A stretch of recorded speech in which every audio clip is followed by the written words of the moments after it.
Hello, I'm Alex Ramsey. You may know me from my review show, Night of the Batman. I'm here today to talk about Red Dead Redemption. Before I continue, I must note this is a spoiler-filled review. If you haven't played through or finished the game or are interested in playing this game, stop watching now. Okay, now let's start the review.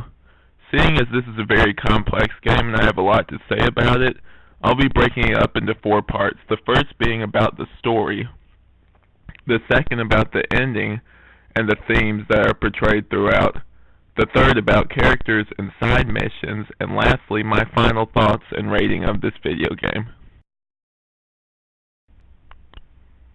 The story begins in 1911 with the former outlaw John Marston.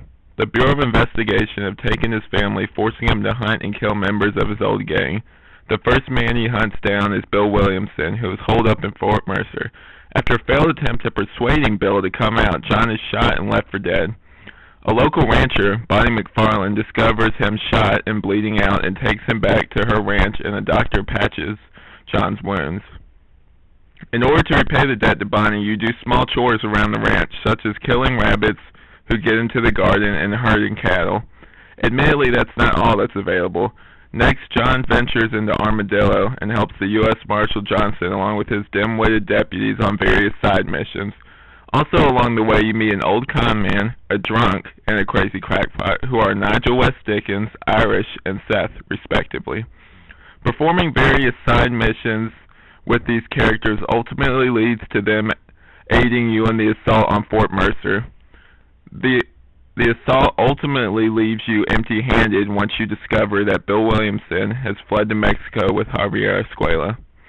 Marston travels to Mexico where he meets Mexican Army Colonel Allende and Captain DeSanta. In order to get the whereabouts of Williamson, he aids them in stamping out the rebels who look to overthrow them. After Colonel Allende betrays him, he quickly sides with the rebels and their leader, Abraham Reyes. You also meet a once legendary hero, now elderly mentor, Landon Ricketts, who trains you to use your gun better, among other things. Abraham Reyes and Ricketts help you to finally find and kill Bill Williamson along with Javier Escuela. Marston ultimately parts ways with Reyes and Ricketts to return to Blackwater to get his family back. John returns to Blackwater and finds that his mission ultimately isn't over, and in order to see his family, he must next kill the man who was once his leader and mentor, Dutch Derlend. Dutch has, since the gang's disbandment, joined the Native Americans in a large fortress near the mountains. John joins the assault on said fortress, led by U.S. Bureaumen Edgar Ross and Archer Fordman, along with the help of the Army. John Marston pursues Dutch, and after a lengthy chase through the mines, Dutch hits a dead end facing the cliff of the snowy mountains.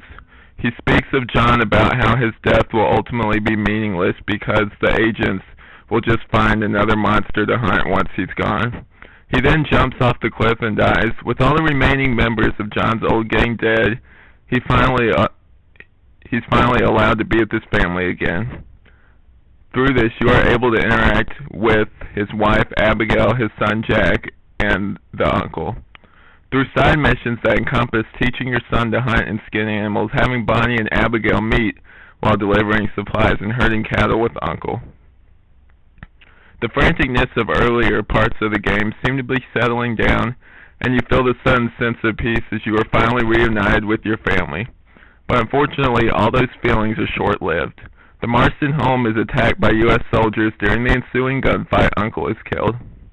As the next round of soldiers approach, Marston takes Abigail and his son Jack to the barn and orders them to flee as he attempts to hold back the remaining army forces. With his family gone, John opens the barn door to a firing squad led by Agent Ross, who guns him down. Jack and Abigail turn back to discover the lifeless body of John in a pool of blood. They bury him on a grassy hill. Then we flash forward to 1914, where John's grave is joined by that of his wife, Abigail. We see a man standing at the grave, similar in build and features to John. We discover it's Jack, his once inexperienced and compassionate son, now grown up into a grizzled and hardened man like his father. We follow Jack as he ventures to find Edgar Ross and avenge his father's death. He finally catches up to Ross, who is hunting out by the river. After a brief explanation, a gunfight ensues and Edgar is killed.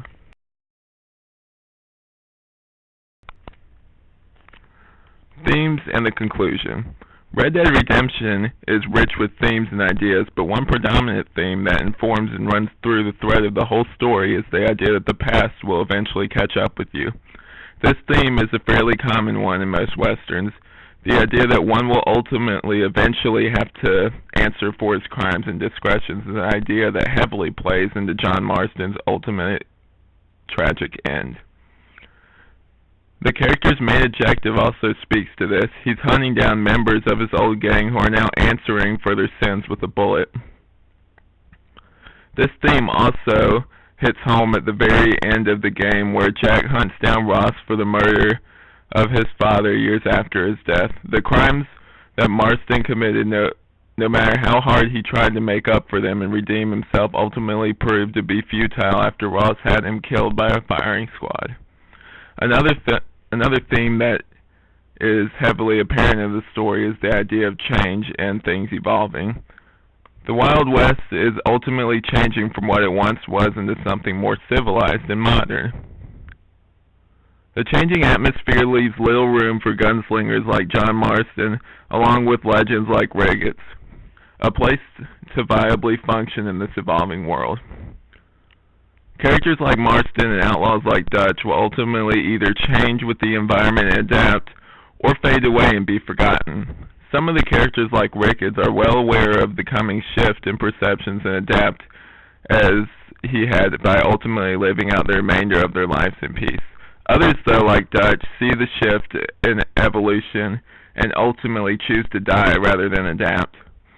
Unlike them, though, Marston attempts to change but ultimately sees his demise coming and instead chooses to pass down his knowledge to his son in hopes that he will be a better man than he was after his sacrifice. The line between good and evil is not clear, with many shades of gray.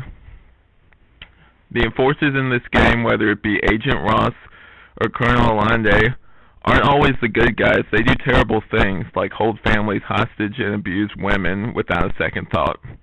The rebel leader, Reyes, isn't the typical hero either. He's a hypocritical, inconsiderate womanizer. Character flaws like these and the moral ambiguity make the setting of the world seem more real and alive. Characters and side missions. One of the characters you meet that plays a line to the end of the story, but may at first seem insignificant, is a man with a black hat and suit who you meet at various parts of the game and do side missions for, which usually involves some sort of moral choice. He is Death. He talks to John as if he knows him, but never reveals his name to him. He hints at his knowledge of John's impending demise by saying things like, "You'll answer for your crimes," and other variations on that. We only find at their last meeting who he truly is when, out of pure frustration, John fires at him and the bullets have no effect on him. The story has many bits like this where once you reach the end, your mind begins connecting the seemingly unimportant events and you discover how much the ending was staring at you in the face the whole time. Many of the characters you also meet are flawed and unstable in some way. Seth, an old disgusting man, is a prime example. You first meet Seth as he exhumes the corpses at an abandoned church. Though we aren't given a full backstory, the brief explanation we get is he has a distaste for women after his mother died. One could draw his own conclusions from there that maybe he was always like this, or it happened gradually over time. Many of the side missions in this game help to further develop these flawed characters and give vital plot points on the ongoing story.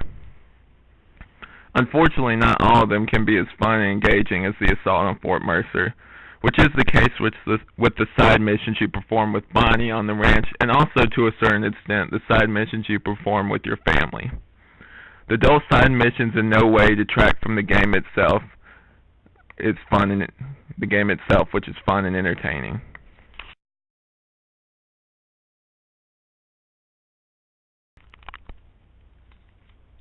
Final thoughts and rating. It's a shame that more game developers don't do Western games like this.